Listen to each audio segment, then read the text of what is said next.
IPL ಇತಿಹಾಸದ ಅತಿ ದೊಡ್ಡ ಟ್ರೇಡ್ನಲ್ಲಿ ಒಂದು ಭೂಕಂಪದಂತಹ ಬದಲಾವಣೆ ಈಗ ದೃಢಪಟ್ಟಿದೆ. ನವೆಂಬರ್ 15, 2025ರಂದು ಚೆನ್ನೈ ಸೂಪರ್ ಕಿಂಗ್ಸ್ ತಮ್ಮ ದಿಗ್ಗಜ ಆಟಗಾರ ರವೀಂದ್ರ ಜಡೇಜಾ ಅವರನ್ನು ಅವರ ಮೊಟ್ಟಮೊದಲ ತಂಡವಾದ ರಾಜಸ್ಥಾನ್ ರಾಯಲ್ಸ್ಗೆ ಅಧಿಕೃತವಾಗಿ ಟ್ರೇಡ್ ಮಾಡಿದೆ. ಬದಲಾಗಿ ರಾಜಸ್ಥಾನ್ ರಾಯಲ್ಸ್ ನಾಯಕ ಸಂಜು ಸ್ಯಾಮ್ಸನ್ ಐಕಾನಿಕ್ ಹಳದಿ ಜೆರ್ಸಿಯನ್ನು ಧರಿಸಲು ಚೆನ್ನೈಗೆ ಬರುತ್ತಿದ್ದಾರೆ. ಇದು MS ಧೋನಿಯವರ ಅಂತಿಮ ಅಧ್ಯಾಯವನ್ನು ವ್ಯಾಖ್ಯಾನಿಸುವ ಮಾಸ್ಟರ್ ಸ್ಟ್ರೋಕ್ ಮತ್ತು CSKಗಾಗಿನ ಹೊಸ ರಾಜಧಾನಿಯ ಆರಂಭವೇ? ಇದು ಈ ಸುದ್ದಿಯ 1 ನಿಮಿಷದ ಸಂಕ್ಷಿಪ್ತ ಸಾರಾಂಶ.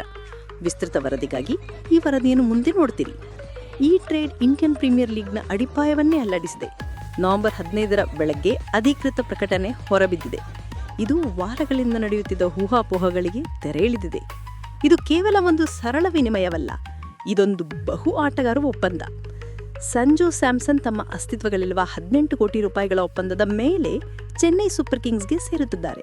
ಬದಲಾಗಿ ರಾಜಸ್ಥಾನ್ ರಾಯಲ್ಸ್ ನಾಯಕ ಸಂಜು ಸ್ಯಾಮ್ಸನ್ ಐಕಾನಿಕ್ ಹಳದಿ ಜೆರ್ಸಿಯನ್ನು ಧರಿಸಲು ಚೆನ್ನೈಗೆ ಬರುತ್ತಿದ್ದಾರೆ. ಮತ್ತು ಈ ಒಪ್ಪಂದದ ಭಾಗವಾಗಿ CSKಯ ಇಂಗ್ಲಿಷ್ ಆಲ್ರೌಂಡರ್ ಸ್ಯಾಮ್ ಕರನ್ ಕೂಡ 2.4 ಕೋಟಿ ರೂಪಾಯಿಗಳಿಗೆ ರಾಜಸ್ಥಾನ್ಗೆ ಹೋಗುತ್ತಿದ್ದಾರೆ. ಹಾಗಾದರೆ ಈ ಬ್ಲಾಕ್ ಬಸ್ಟರ್ ಟ್ರೇಡ್ ಏಕೆ ನಡೆಯಿತು? ಚೆನ್ನೈ ಸೂಪರ್ ಕಿಂಗ್ಸ್ಗಾನಿ ಈ ನಡೆ ಭವಿಷ್ಯತ್ತು ಕುರಿತಾಗಿದೆ. IPL 2025ರ ವಿಪತ್ಕಾರ್ಯ ಪ್ರದರ್ಶನದ ನಂತರ ಅವರು ಅಂಕಪಟ್ಟಿಯಲ್ಲಿ ಕೊನೆಯ ಸ್ಥಾನದಲ್ಲಿದ್ದಾಗ ಒಂದು ದೊಡ್ಡ ಬದಲಾವಣೆ ಅಗತ್ಯವಾಗಿತ್ತು. ವರದಿಗಳ ಪ್ರಕಾರ CSK ಕಳೆದ 3 ವರ್ಷಗಳಿಂದ ಸಂಜು ಸ್ಯಾಮ್ಸನ್ ಅವರನ್ನು ಪಡೆಯಲು ಪ್ರಯತ್ನಿಸುತ್ತಿತ್ತು.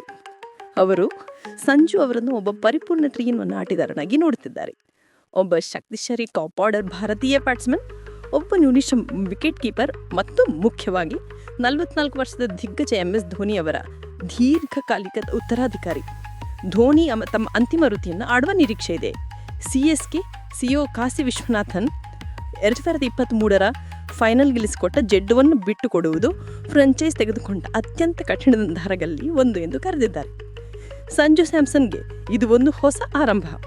ರಾಯಲ್ಸ್ ನನಗೆ 11 ಋತುಗಳಿಗೆ ನಂತರ ಅವರು ಬದಲಾವಣೆ ಬಯಸಿದರು ಎಂದು ವರದಿಗಳು ಸೂಚಿಸುತ್ತವೆ. ಅವರು ಆರಂಭಿಕರಾಗಿ ಆಡಲು ಬಯಸಿದ್ದರಿಂದ ಅವರ ಬ್ಯಾಟಿಂಗ್ ಸ್ಥಾನದ ಬಗ್ಗೆ ಭಿನ್ನಾಭಿಪ್ರಾಯವಿತ್ತು. ಆದರೆ RR ನಿರ್ವಹಣೆ ಜೈಸ್ವಾಲ್ ಸೂರ್ಯವಂಶಿ ಜೋಡಿಯನ್ನು ಬೆಂಬಲಿಸಿತ್ತು. ಚಾಂಪಿಯನ್ಶಿಪ್ ಗೆಲ್ಲುವ ವಾತಾವರಣಕ್ಕೆ ಸೇರುವುದು ಮತ್ತು ತಮ್ಮ ಆದರ್ಶವಾದ MS ಧೋನಿಯವರೊಂದಿಗೆ ನೇರವಾಗಿ ಕೆಲಸ ಮಾಡುವ ಅವಕಾಶ ಒಂದು ಅದಮ್ಯ ಆಕರ್ಷಣವಾಗಿತ್ತು. ರಾಜಸ್ಥಾನ್ ರಾಯಲ್ಸ್ಗಾಗಿ ಇದೊಂದು ವ್ಯೂಹಾತ್ಮಕ ಮರಳಿತ್ತು. ಈಗ 36 ವರ್ಷದ ರವೀಂದ್ರ ಜಡೇಜಾ 2008ರಲ್ಲಿ ಶೇನ್ ವಾರ್ನ ನಾಯಕತ್ವದಲ್ಲಿ ಮೊದಲ ಟ್ರೋಫಿ ಗೆದ್ದು ತಮ್ಮ IPL ಪಯಣವನ್ನು ಆರಂಭಿಸಿದ ತಂಡಕ್ಕೆ ಮರಳುತ್ತಿದ್ದಾರೆ. ಅವರ ಅಪಾರ ಅನುಭವ ಮತ್ತು ಆಲ್ರೌಂಡ್ ಸಮತೋಲನವನ್ನು ಠಾಗುತ್ತಾರೆ.